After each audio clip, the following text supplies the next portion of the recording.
Bismillahirrahmanirrahim.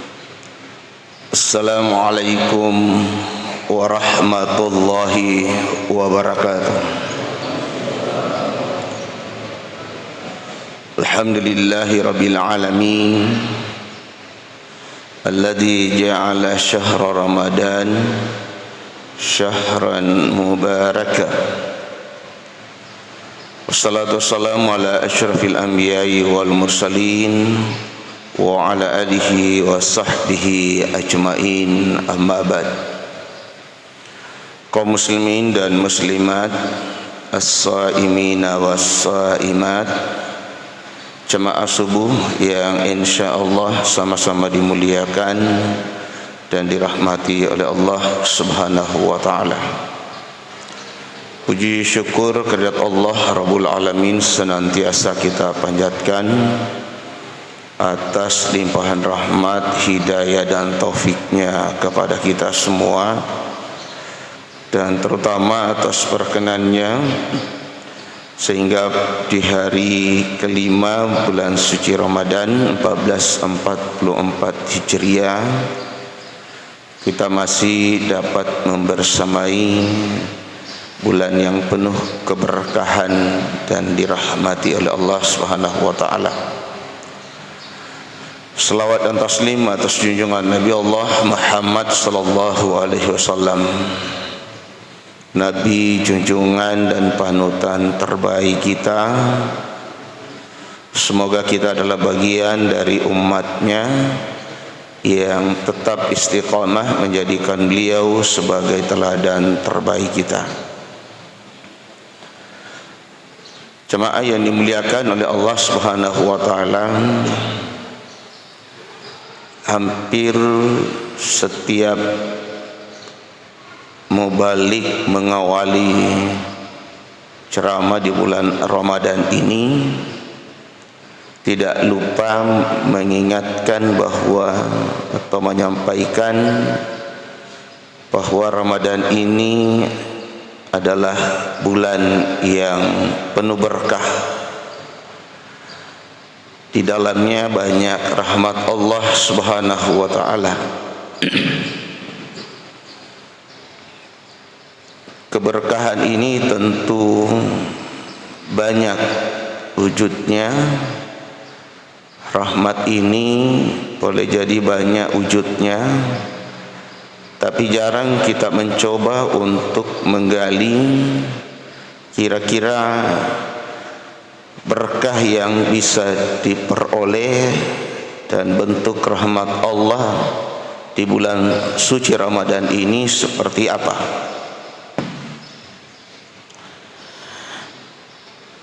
Di antaranya ada yang menjelaskan bahwa momentum bulan suci Ramadan sesuai dengan tujuannya adalah peningkatan ketakwaan.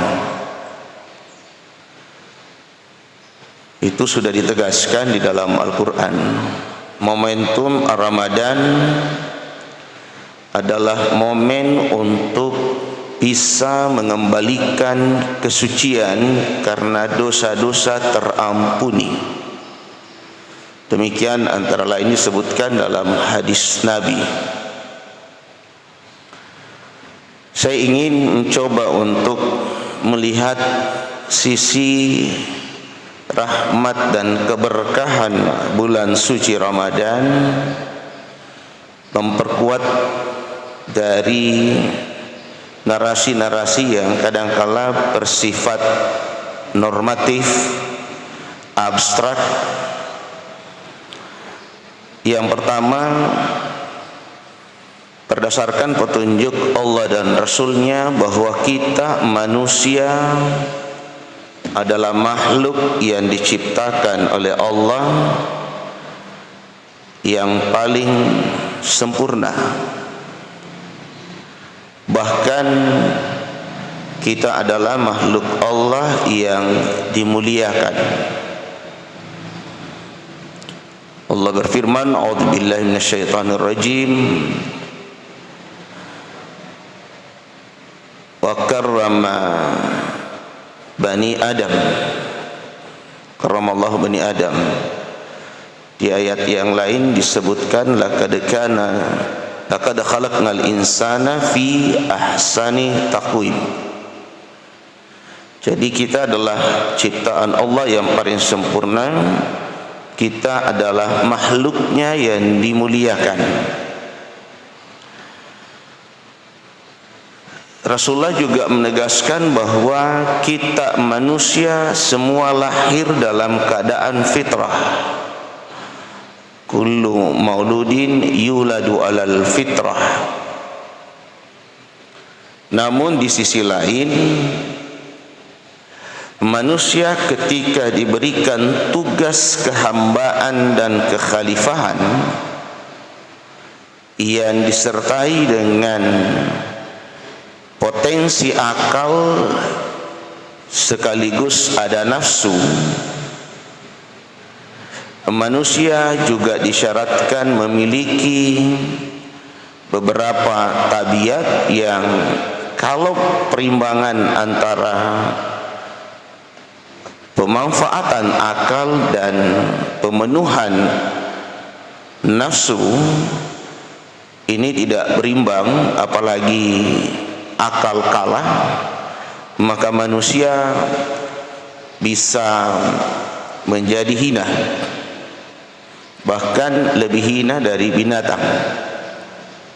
Allah menyatakan, walaqad dzara'na li jahannama katsiran minal jinni wal ins lahum qulubun la yafqahuna biha wa lahum azanun la yasma'una biha wa lahum a'yunun la yubsiruna biha ulaika kal an'am bal hum adall.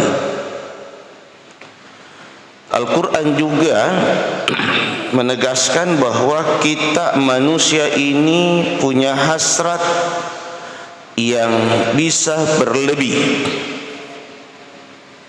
dalam konteks keinginan punya pasangan, pemenuhan seksual, keinginan punya anak, punya harta benda.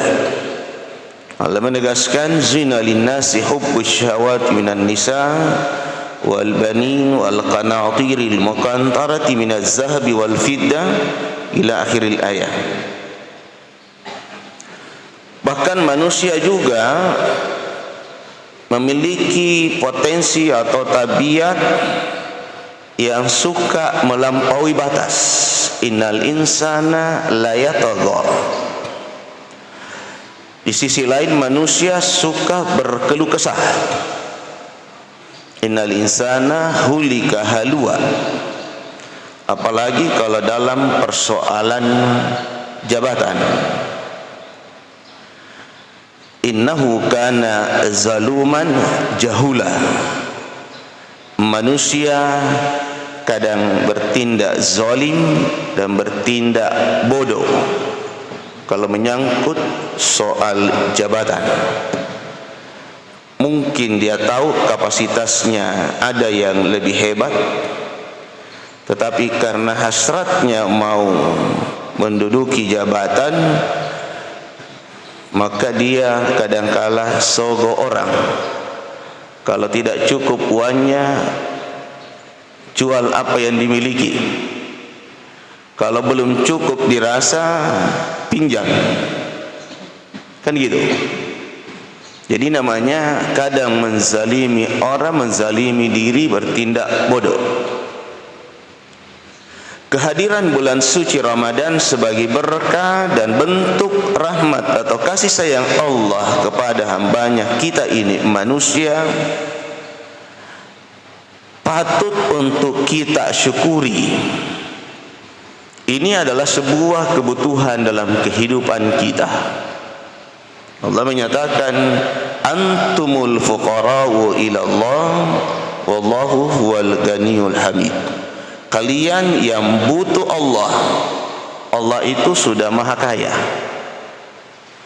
Jadi sebetulnya kita puasa sekalipun ada narasi dalam hadis qudsi Allah menyatakan as-saumu li wa ana ajzi, itu dalam konteks bahwa Allah sangat menghargai Allah memberikan reward terhadap hambanya yang membutuhkan dirinya dan rela untuk menahan makan, minum, dan hubungan seksual, kebutuhan fa'ali, mulai dari terbit fajar sampai terbenam matahari, bahkan rela untuk tidak berkata-kata yang tidak bermanfaat, bertindak tidak bermanfaat. Karena kata Rasulullah, as-siyamu junnatun fala yarfus wala yajhal. Ini tidak ada pembatasannya. Yang ada pembatasannya adalah pemenuhan kebutuhan fa'ali. Konon awal puasa makan, minum, dan memenuhi kebutuhan seks jadwalnya hanya antara maghrib dan isya. Sampai Umar bin Khattab saat itu belum khalifah itu melanggar, maka turun ayat wa kulu washrabu hatta yatabayyana lakumul khaytul abyadu minal khaytil aswad minal fajr. Boleh sampai terbit fajar. Khusus untuk pemenuhan seks malam pun tidak boleh kalau sedang i'tikaf. Wala tubashiruhunna wa antum akifuna fil masajid. Tetapi untuk rafas, untuk jahal, untuk fusuk itu tidak ada pembatasannya. Ini kadangkala karena kita memahami puasa berdasarkan definisi ulama fikih, yang didefinisikan adalah pemenuhan kebutuhan fa'al. Tidak masuk definisi soal ucapan dan tingkah laku, tidak masuk dalam definisi. Makanya kita memahami puasanya hanya di siang hari. Karena itu ketika Nabi menyatakan inimru'un katalahu aw syatamahu falyakul inni shaim, biasanya hanya terjadi di siang hari. Kalau ada yang mancing emosi kita, mengajak kita berkelahi dan semacamnya, katakan saya puasa. Kira-kira kalau malam yang ada yang ajak, bilang juga saya puasa. Bilang tidak biasanya ya. Bahkan kalau siang diajak berantem, karena biasanya kita orang Bugis, Makassar, Rewa, gitu ya. Nah, dia bilang puasakah? Tapi kalau sudah tarawih, tunggu mah. Padahal hadis itu kan tidak ada pembatasan. Yang ada pembatasannya adalah pemenuhan kebutuhan fa'ali, makan, minum, dan seks. Jamaah yang dimuliakan oleh Allah Subhanahu wa taala, Ramadan ini hadir atau dihadirkan oleh Allah Subhanahu wa taala ini untuk pertama mengembalikan kefitrahan kita. Manusia, kata Imam Al-Ghazali, semakin banyak melakukan dosa, semakin tertutup hatinya menerima hidayah. Karena itu jangan heran kalau kemudian ada orang susah dinasihati. Mungkin yang terjadi pada dirinya adalah tertutup, atau mungkin kalau belum tertutup semuanya sudah banyak menghalang. Kayak cermin kalau sudah agak buram itu kan tidak bagus pemantulannya. Nah, manusia yang dilahirkan dalam keadaan fitrah tadi itu bukan kertas kosong. Manusia itu sudah membawa nilai-nilai ketauhidan. Al-Quran menginformasikan semua kita sebelum lahir, bahkan katanya masih di alam arwah, kita semua sudah menyatakan ikrar dan pengakuan. Alastu bi rabbikum qalu bala syahidana.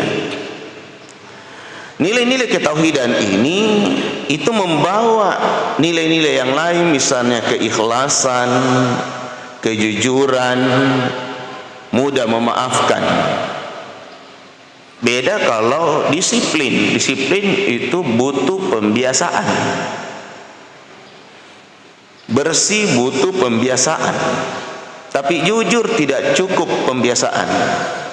Tidak cukup pendidikan. Tidak cukup. Kita mau uji. Saya suka ini kutip pertanyaan Imam Suprayogo, Prof. Rektor UIN Malang pada tahun sekian, ya.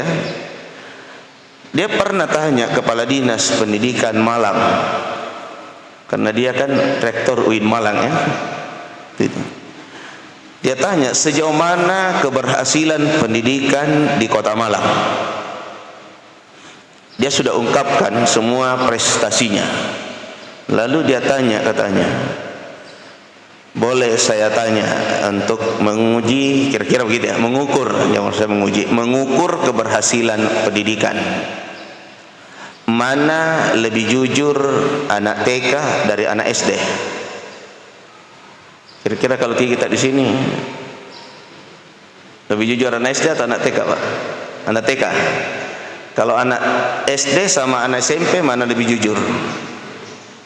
Anak SD. Sudah SMP, SD. Kalau anak SMP sama anak SMA mana lebih jujur? Itu menunjukkan bahwa kalau hanya pendidikan itu takdib, taklim dan tarbiyah, kira-kira seperti itu. Semakin dididik, semakin tidak jujur. Di mana keberhasilannya?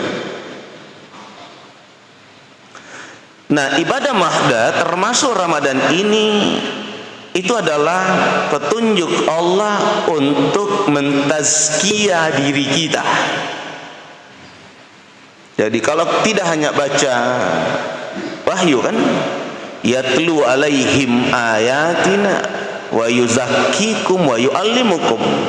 Itu ada banyak ayat menyebutkan tazkiyah, bahkan kadangkala disebut tazkiyah baru taklim. Nah, puasa ini adalah sebuah proses tazkiyatun nafs. Puasa memperkuat keimanan kita. Itulah sebabnya seruannya ya ayyuhalladzina amanu. Kalau haji kan tidak diawali ya ayyuhalladzina amanu, ya. Kutiba alaikumussyam ini didahului oleh ya ayyuhalladzina amanu kutiba alaikumussyam. Kalau haji apa? Tidak didahulukan begitu. Langsung walillahi ala nasi hajjul baiti man istata ilaihi sabila. Kalau perintah salat dan puasa ada ayat langsung. Paling salat Jumat, ya, ya alladzina amanu idza nudiya lis-shalah min yaumil jumu'ah. Tapi kan pada umumnya itu langsung aqimus shalah wa atuz zakah. Kalaupun ada di depannya siapa yang hafiz? Ingat saya tidak ada langsung ya alladzina amanu aqimus shalah wa atuz zakah. Ini mungkin perlu dikaji lebih lanjut, ya.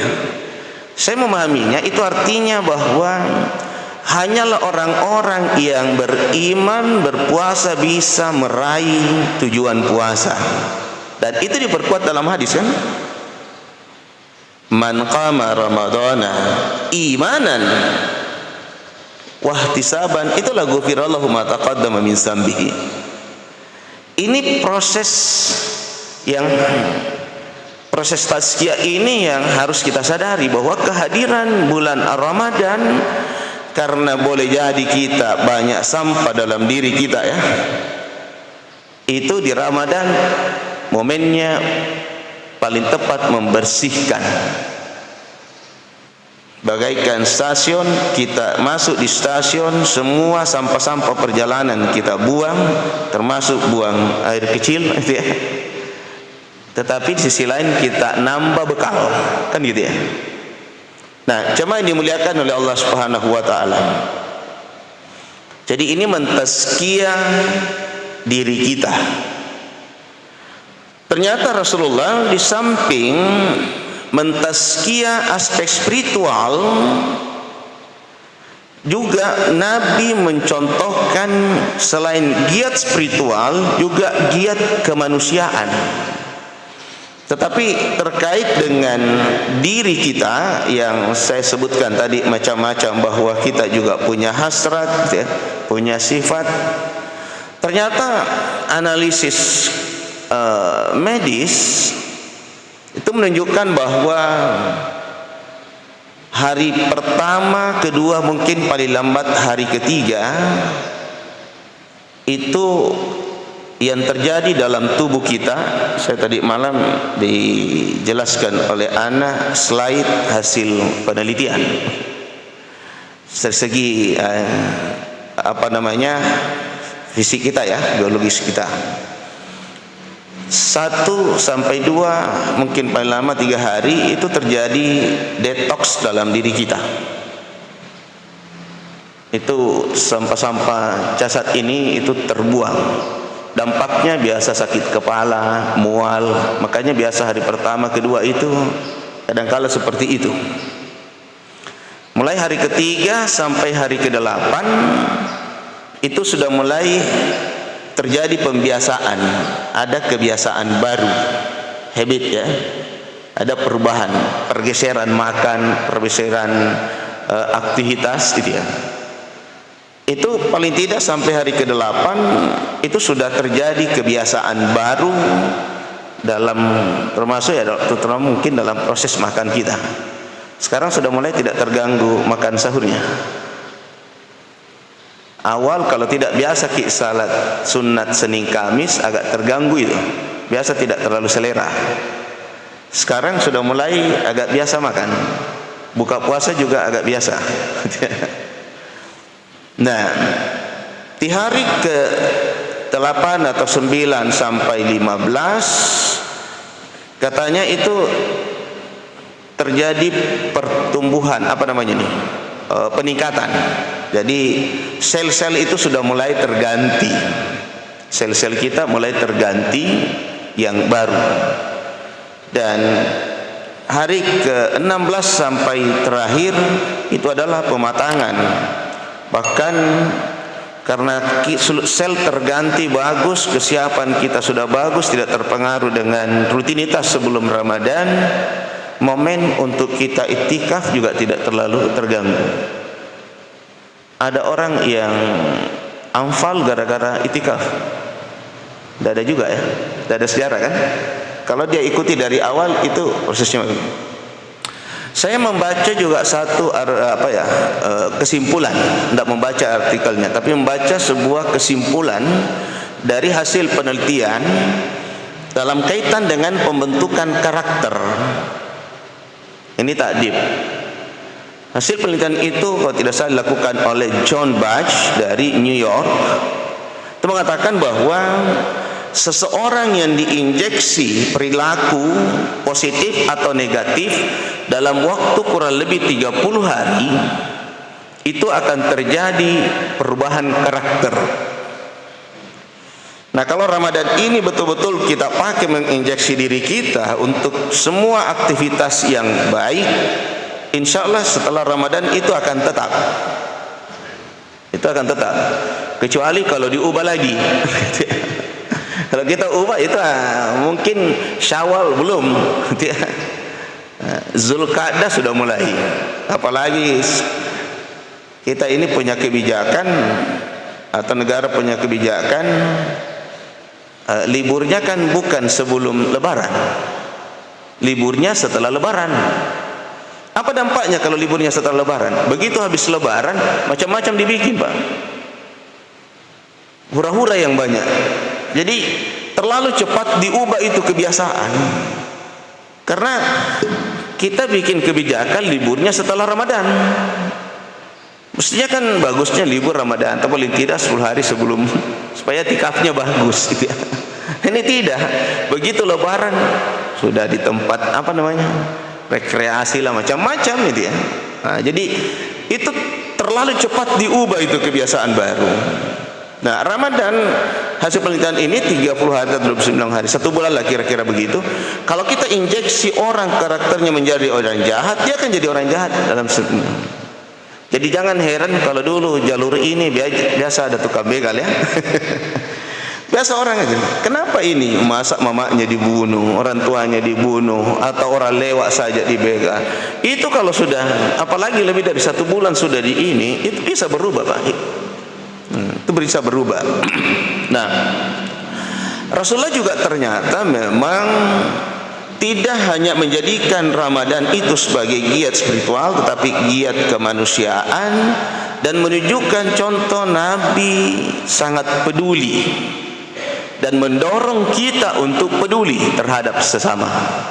Salah satu riwayatnya kata Rasulullah, siapa yang memberi buka puasa, orang puasa ya, pahalanya sama dengan orang puasa.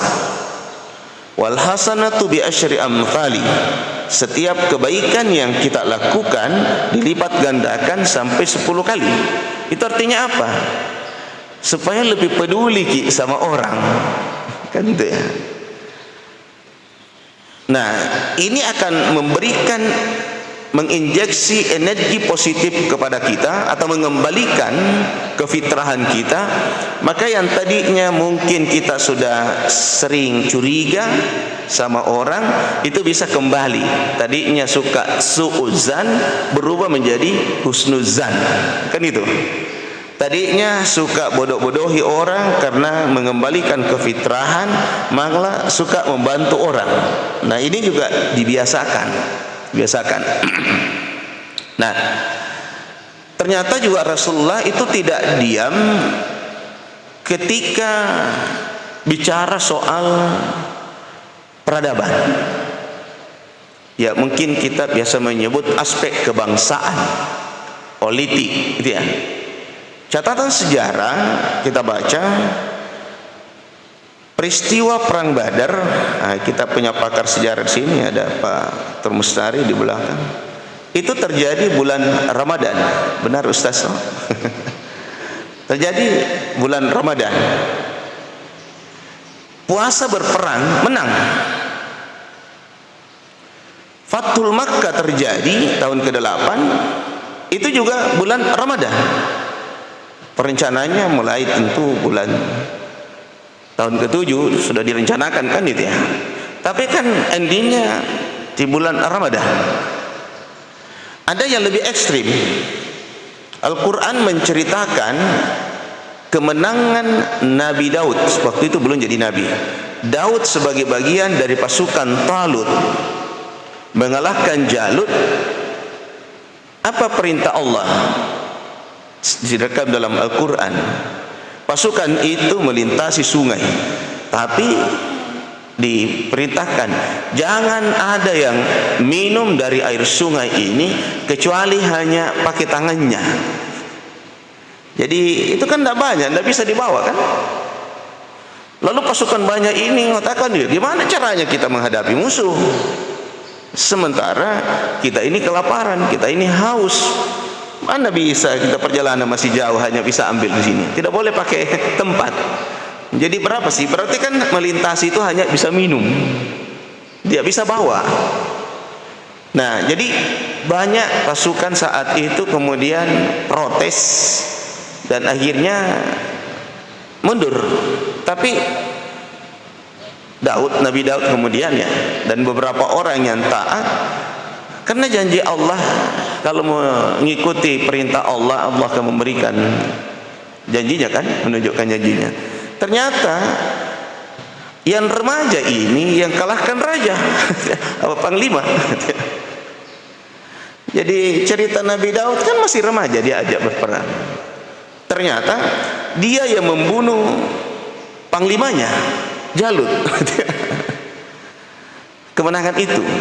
Jadi orang yang kenyang memang sepertinya susah diajak untuk berjuang. Susah Pak, diajak berjuang orang kenyang. Nah ini jadi aktivitas yang non spiritual, jasmania, itu ternyata juga Nabi menunjukkan tidak diam. Saya mimpin diskusi hari Jumat yang lalu di Al-Markas. Itu kira-kira 10 menit narasumber menyampaikan materinya, sudah separuh itu jamaah baring, sudah salat Jumat. Tapi bisa dimaklumi karena hari kedua ya, masih proses detox. Itu bayangkan, berjalan kira-kira mungkin karena narasumbernya serius agak ini, itu tinggal mungkin 1-2 baris saja itu yang bertahan. Nanti kemudian bangkit kembali ketika narasumbernya takbir. Karena temanya kan soal moderasi beragama antara konservatif dan liberal kan. Jadi ambil contoh bagaimana yang konservatif itu dengan komando jihad Allahu Akbar, baru kemudian bangkit semua. Ada juga tetapi sudah mulai balik kira-kira begitu. Nah, itu artinya Ramadan ini bukan bulan bermalas-malasan kalau kita mau mendapatkan keberkahan dan kerahmatan. Sesuaikan dengan kemampuan kita. Kalaupun kita misalnya lelah, lapar dan dahaga, tapi jangan dibikin-bikin. Nabi memberi tetap apresiasi. Tidurnya orang puasa juga adalah suatu kebaikan. Artinya bukan tidur-tiduran. Tidur karena lelah, bukan dibikin-bikin tidur-tiduran, bikin sakit kepala Pak ya. Ya, saya kira itu yang saya bisa sampaikan sebagai mantik. Katanya ada diskusi. Silakan coba lagi. Wah, ini juga ada error. Saya kira demikian untuk pengantar. Saya persilakan, atau ada moderator langsung. Ya, untuk saya kembalikan pada protokolnya.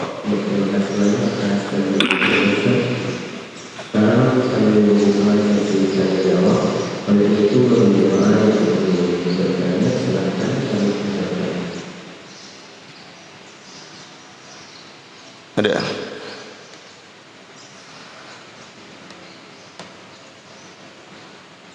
Pak Mustari, ada yang mau ditambahkan?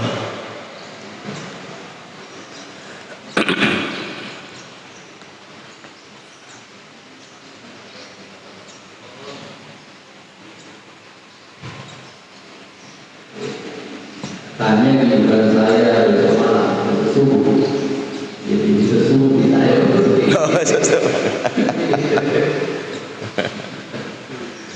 Oke, ada yang lain?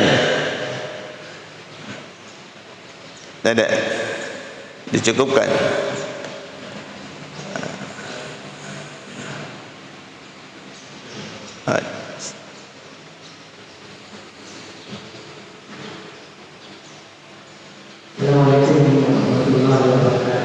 Waalaikumsalam warahmatullahi wabarakatuh. Mohon maaf, saya mungkin dibuat dari apa yang kita katakan. Saya hanya mengetahui tentang khusus. Dua hari yang lalu ada Ustaz ini menjelaskan tentang surah Al-Mu'minun dari ayat 1 ke 2 Al-Mu'minun alladzina hum fi shalatihim khashi'un. Kalau saya tidak salah artinya betul-betul orang-orang yang beriman, yaitu orang-orang yang khusyuk dalam sholat. Tapi pada malam itu saya beberapa kali karena sudah masih dibantu seperti itu. Dan sama saya di sini, Ustaz, apa itu khusyuk dan bagaimana cara mendapatkan? Seperti yang dikatakan Ustaz kemarin, bahwa katanya Ali bin Abi Thalib itu pada saat soalan dicabut benar dari ini tidak panah dari demikian. Iya, makasih. Saya juga pernah ditanya sebelum saya jawab ya, mana yang lebih afdal, banyak rakaat atau panjang bacaan. Dan ini kan bulan Ramadan biasa begitu ya. Ada orang cari yang banyak rakaatnya tapi cepat. Ada yang tidak banyak rakaatnya tapi pelan. Saya bilang salat itu kualitasnya adalah tergantung pada kekhusyuan. Sama kalau kita tanya mana lebih afdal, salat 4 rakaat zuhur atau salat 2 rakaat karena kasar. Gantung kekhusyuannya dan kondisinya. Tidak selamanya 4 rakaat lebih bisa menjamin kekhusyuan. Kalau kita dalam perjalanan, apalagi naik pesawat, naik kereta, tidak ada itu bilang tunggui, kecuali kita mungkin menteri atau gubernur ya. Kalau tidak ada itu. Jadi salat mau 4 rakaat karena 4 rakaat bila lebih afdal, tidak, karena pasti tergesa-gesaki. Kenapa salat malam itu diberikan reward yang tidak termasuk salat wajib tinggi? Karena rata-rata Nabi melakukan dalam bentuk tahajud, artinya tidur dulu, nanti lewat tengah malam. Karena saat itu pada umumnya orang tidur. Tapi kalau sekarang lalu musim Piala Dunia bola dan itu di Eropa dilaksanakan, susah itu khusyuk salat tahajud. Karena dimulai kadang-kala jam 2 sampai subuh kan. Nah, kalau Anda mania sepak bola, susah kalau tidak di setel itu. Di setel lalu sambil salat, bisa walad dalim bersamaan gol, bukan sambungannya amin, tapi gol.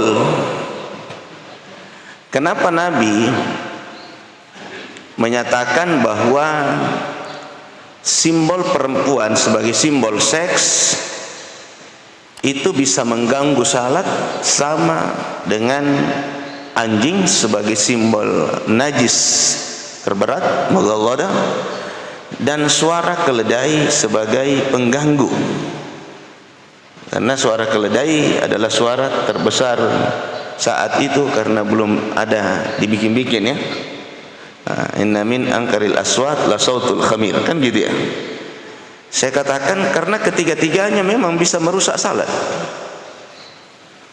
Ini bagus Masjid Cengho karena agak jauh sedikit masuk. Masjid yang pas di pinggir jalan, lalu lalang itu kendaraan, tidak ada peredam suara di dalam, kira-kira bisa khusyuk salatnya? Bisa, susah kan? Atau kita salat tetapi kita tahu anjing punya najis, anjingnya berkeliaran, bisa khusyuk salatnya? Atau kita salat bagi suami, salat tahajud tapi istri tak di depan, tak terlentang, bisa.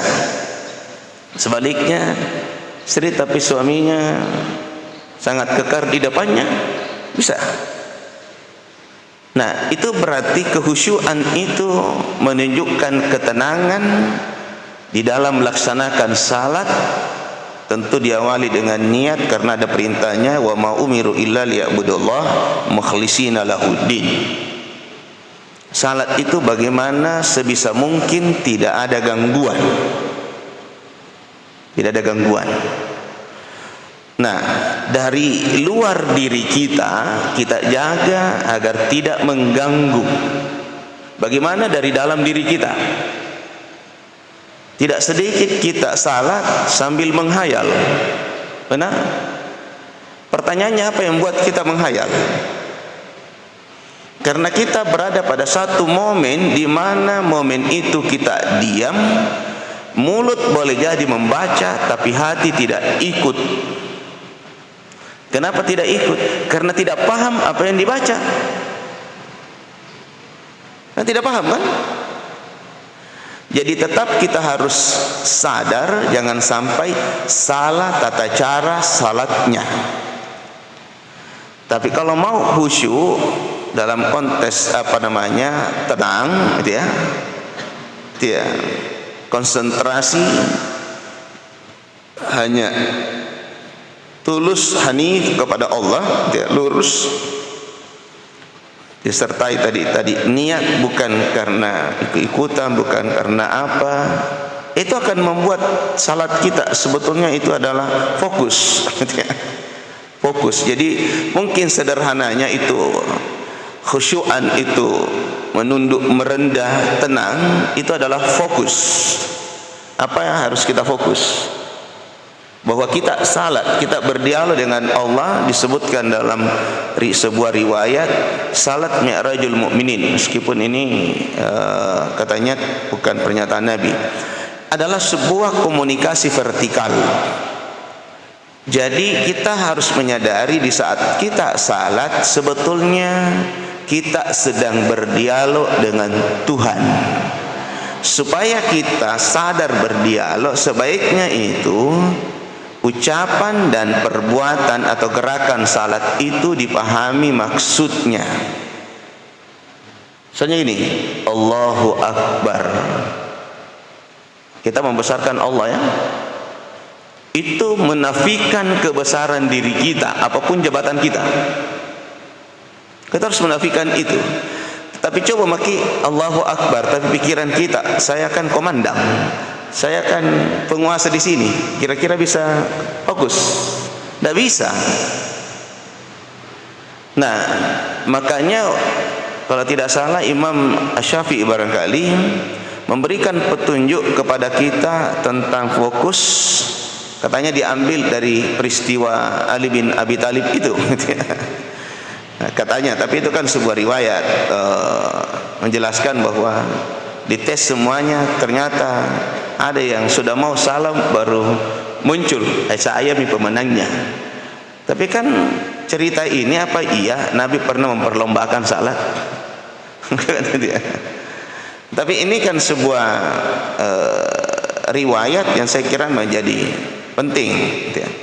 Tapi kalau peristiwanya bahwa dicabut mungkin itu ya kita perlu teliti, tapi kalau memperlombakan saya kira nanti ahli sejarah juga verifikasi itu.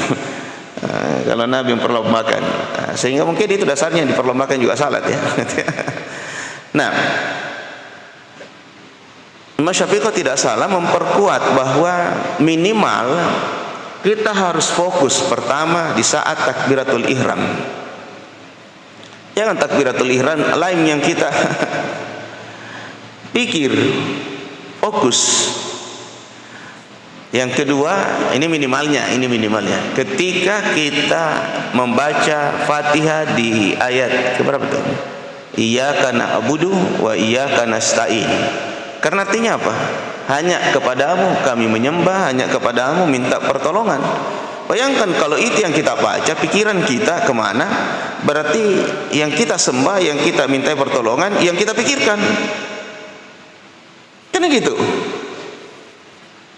Nah, di mana lagi? Paling tidak katanya saat tasyahud.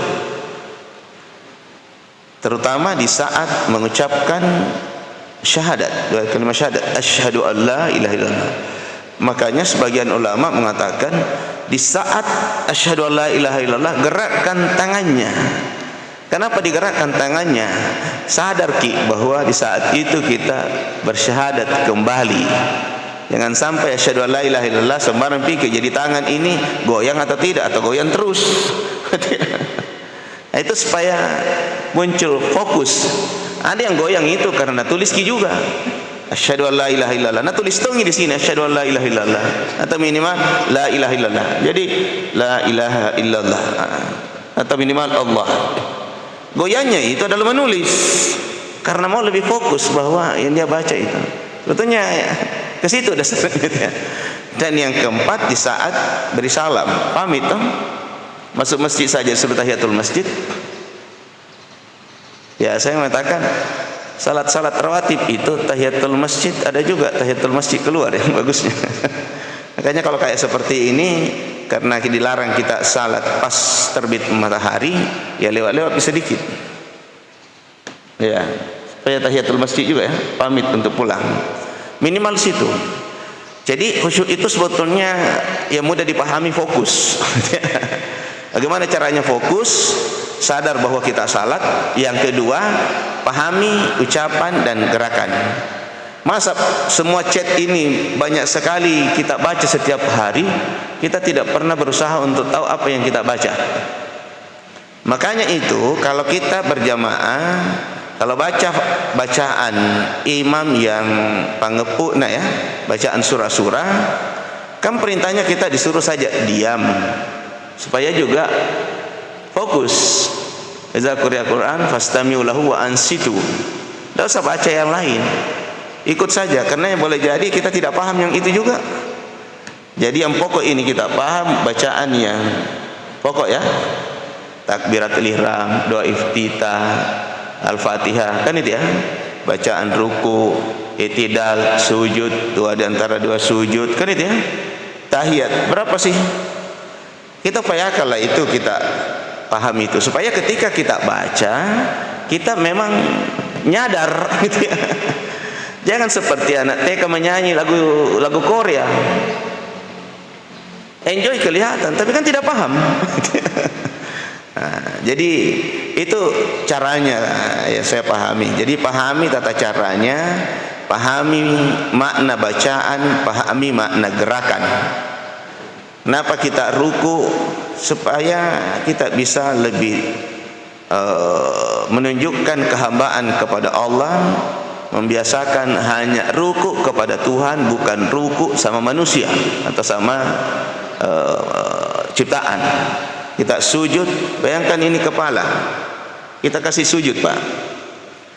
Coba bayangin di sini, kalau kita pakai songkota lalu ada yang main-main iki, marah ki. Tapi coba kalau salat ki, khusyuk misalnya ya, kita sujud di tempat, kita salat berjamaah di tempat yang sempit. Ada yang pernah salat Jumat lalu kemudian songkoknya mungkin tertinggal gara-gara diinjak di depannya? Ada? Paling tidak tergesek, kena kaki di depan. Pernah ada yang mengalami? Apalagi yang paling umrah ya. Kadang-kala di kaki malah. Pertanyaan saya, ada yang marah-marah? Kita salat karena sempit, lalu kemudian sujud ki kena kaki kita.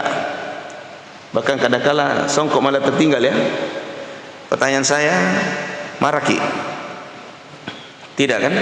Itu artinya kondisi kejiwaan kita berdialog dengan Tuhan melampaui dari kebiasaan kita tersinggung gara-gara orang lain. Ini sudah nainjak mi kepala atas tidak marah. Di luar sandal tak saja ni injak, biasa marah ki. Ini kepala atas.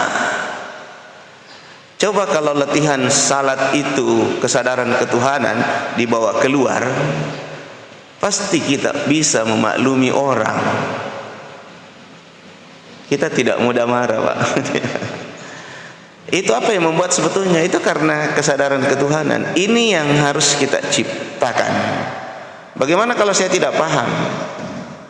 Ikuti saja dulu gerakan, tenang, fokus, minimal sadar ki bahwa ini salat ki. Kira-kira begitu. Minimal salat ki itu dulu, karena memang ada tingkatannya ya untuk meraih itu. Kira-kira begitu Pak Ji respon saya. Allahu a'lam. Ya paling tidak fokus di 4 hal. Tapi jangan tonji kemana-mana pikiran tak di luar itu. Upayakan maksudnya yang lain. Tapi jangan sampai lalai di 4 hal pokok itu. Kira-kira maksudnya begitu ya. Ya, insyaallah menjadi orang beruntung, orang muflihun. Masih ada? Cukup. Baik, terima kasih atas perhatiannya. Mohon maaf atas segala keterbatasan. Semoga Allah senantiasa membimbing kita, mengampuni dosa-dosa kita dan menyertakan taufiknya, sehingga kita tidak hanya disucikan di bulan suci Ramadan ini, tetapi ditambahkan wawasan keislaman kita, sekaligus disertai dengan taufiknya, terutama membiasakan untuk tetap peduli terhadap sesama dan tetap memiliki konsistensi dalam rangka mempertahankan, menjaga dan memperjuangkan dinul Islam ini. Tentu kita semua adalah manusia yang memiliki keterbatasan, karena itu mari setiap kita berjumpa dalam satu majelis berupaya untuk menghidupkan sunnah Nabi dengan menutup setiap majelis membaca subhanakallahumma bihamdik asyhadu an la ilaha illa anta astaghfiruka wa atubu ilaik. Nasrun minallah afatun qarib wa basyiril mu'minin. Assalamualaikum warahmatullahi wabarakatuh. Dipersembahkan oleh Yayasan Haji Muhammad Cengho Sulsel dan Takmir Masjid Muhammad Cengho Goa.